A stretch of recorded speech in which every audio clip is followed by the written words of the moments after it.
Good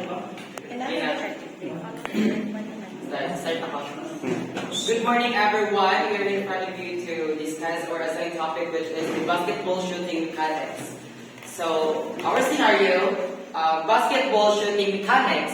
So, in the lesson context, a PE teacher is conducted a lesson on proper basketball shooting mechanics. So, in this lesson, our intended learning outcomes, or ILO, is at the end of this lesson, the students should be able to execute correct shooting form and identify common shooting errors in peers' performance. So, in number 2.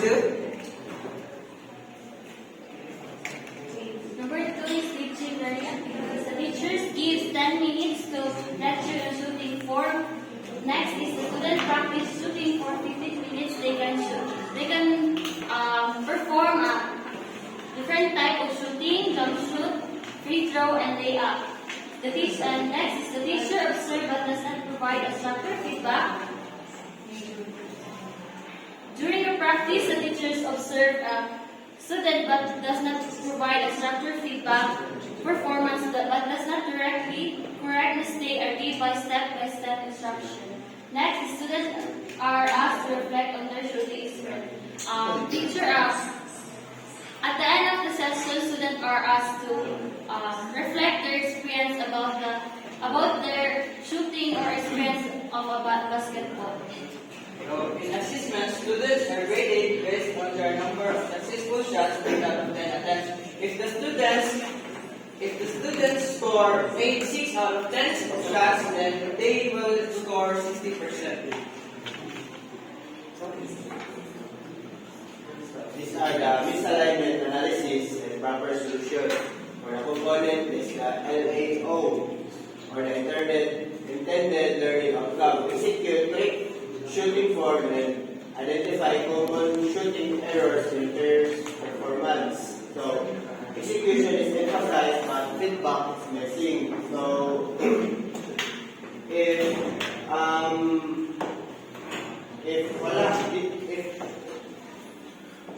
so the proposed solution is include structured teacher feedback during practice, and justification for that is feedback ensures students correct errors and refine techniques. Teaching and learning activities.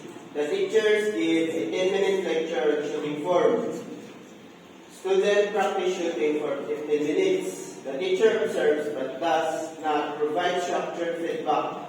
Students are asked to reflect on their shooting experience. For that, misalignment for that is no peer assessment activity included. So, if there is no peer assessment activity, it is hard for the student to have observation and feedback or having reflection of their shooting, because there is no peer assessment activity. So the proposed solution for that is introduce peer observation and feedback session. So and the justification for that is encourage analytical skills and deeper understanding of shooting form. So the third component is assessment. Students are graded based on the number of successful shots made out of 10 attempts. So the misalignment is focuses only on shot success, not from correctness. So not form correctness. So but it's misaligned because the intended learning outcome is execute correct shooting form and identify common shooting errors in peers' performance. So the proposed solution is use a rubric assessing both accuracy and techniques. So the justification is aligns assessment with learning outcomes by evaluating shooting mechanics.